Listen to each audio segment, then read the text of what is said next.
Alright guys, so now that we understand the theory behind cracking a WPA password protected Wi-Fi network, and we also did it live, you guys are probably realizing that, well, it's like actually kind of scary how easy it is for a hacker to figure out these passwords.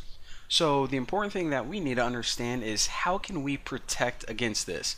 I mean, how can we have legit clients still be able to use these password protected networks but keep the bad guys out? Well, as you're watching these tutorials, we're going to talk about a bunch of different techniques that we can use to secure your Wi-Fi network. But in this case, and one of the most simple things, and I'm sure people tell you all the time, is you need to have an awesome password. And by that, I don't just mean, you know how websites say that you need at least one uppercase in a number. No, I mean that you need like an awesome password. You need to have uppercase, lowercase, you need to have weird symbols. Make it as long as you possibly can. And another thing that people don't realize, and what we just saw, is in order to perform that attack, this guy needs a dictionary, a list of passwords that he think may work. Now, some people's dictionaries are like terabytes long. Now, if you just took a quick look at that word list, then what you're going to notice is that whenever you use a dictionary tag, those passwords are made up of, people's previous passwords. And these are not only things like password 1234, but they're things like sports teams, they're things like famous people, something like soccer, common words. So if your password that you choose for your access point isn't even a word at all, let's say it's just 3JK8211, and like you have a bunch more thing like that, explanation, dollar sign, whatever, do you think that this is going to be in anyone's password dictionary? It's not, because this is kind of what we're seeing. This is what they're going after, vulnerable passwords. And unless they're going to brute force you, in other words, just try every combination possible, then, I mean, it's pretty much impossible that someone has this as a possible option. So use not words, but just random stuff. It sounds stupid, but if you just start pounding away at your keyboard, if you don't even know what your password is going to be, then there's no way that they're gonna. So long passwords, number, symbols, uppercase, lowercase, and you're going to be very protected in the sense that they're probably not going to guess it with a dictionary. Now, another thing that I want to point out is this. Say that you are, just at your school. Let me just write that. So what we saw is whenever anyone knows the password to this access point, then essentially what it means, if they're smart enough, is they can read everyone's traffic between their device and the network. It was super easy to decrypt and read. So let's say that this is you. This is your laptop at school, and obviously you can't change the password for the network. I mean, you can get in there technically, but you're not supposed to, and if you do it, you're going to get in trouble. So you go to the systems administrator, be like, hey, dude, you need a better password. And he's like, nah, it's fine, it's fine. So now you're in a pickle. And just so we can remember that, let me drop pickle. That is the worst pickle ever. Alright, so now you are in a predicament.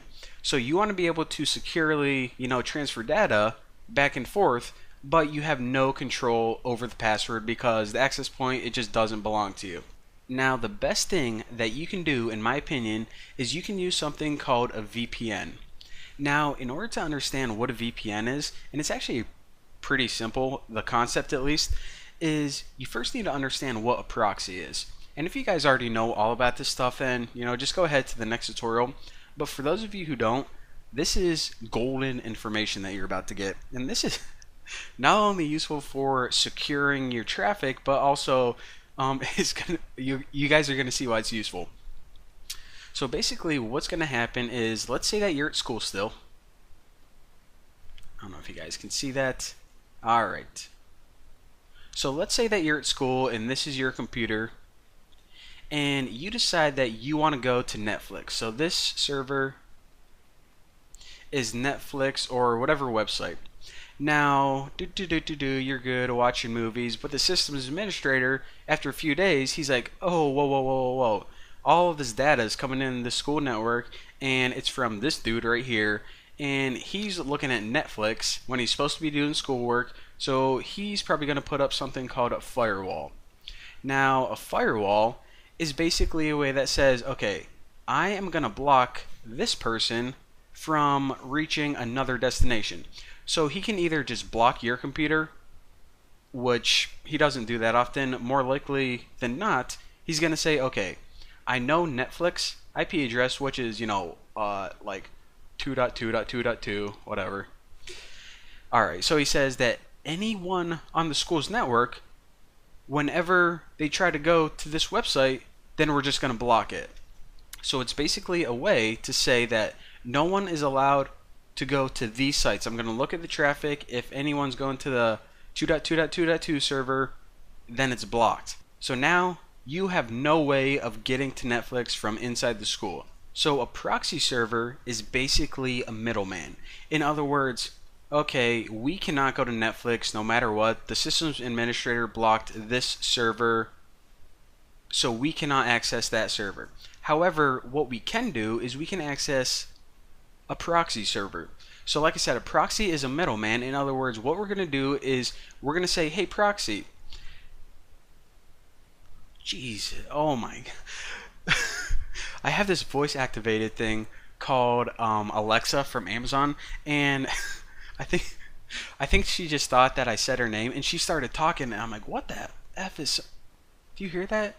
She keeps talking, and I thought someone was inside my house. Wow, freaked the crap out of me. Alright, where was I? Okay. So instead of accessing a server directly, you can say, hey, proxy server, can you go ahead and get some Netflix movies for me? So it's pretty much a server that acts on your behalf. Now, the systems administrator, he's going to monitor your traffic still, and he's going to say, okay, Bucky is not going to Netflix. Okay, this is good. So he doesn't know that what you're doing is you're actually having this server right here go get the movies for you and bring them back. So all he knows is that you're not going to this, boom, roasted. So that's how proxies work, and that's how you can get around going to, sites that you probably shouldn't be going to at school. So why did I say VPN is what you want to do? Well, a VPN is essentially like an enhanced proxy, because not only is it a website that acts on your behalf, but all of this data between you and the proxy or VPN server is encrypted. So two benefits. First of all, anyone monitoring you, anyone looking at you like that, they're going to have no idea what websites you're going to on the outside, because it's just going to look like you're always going to this one server. No matter what you do, you're always just going to one website right there.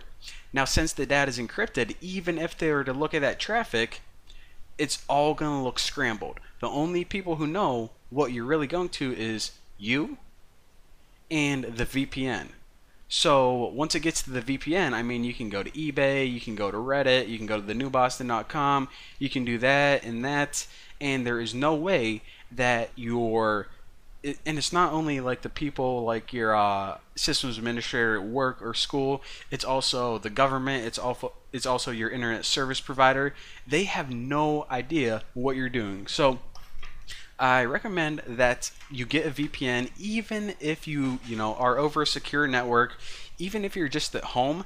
They are awesome. I love them. I highly recommend them. And yeah, there you go. Recommend that you learn more about them, but there you go. That's the basics of how you can protect your own traffic from being spied on a wireless network.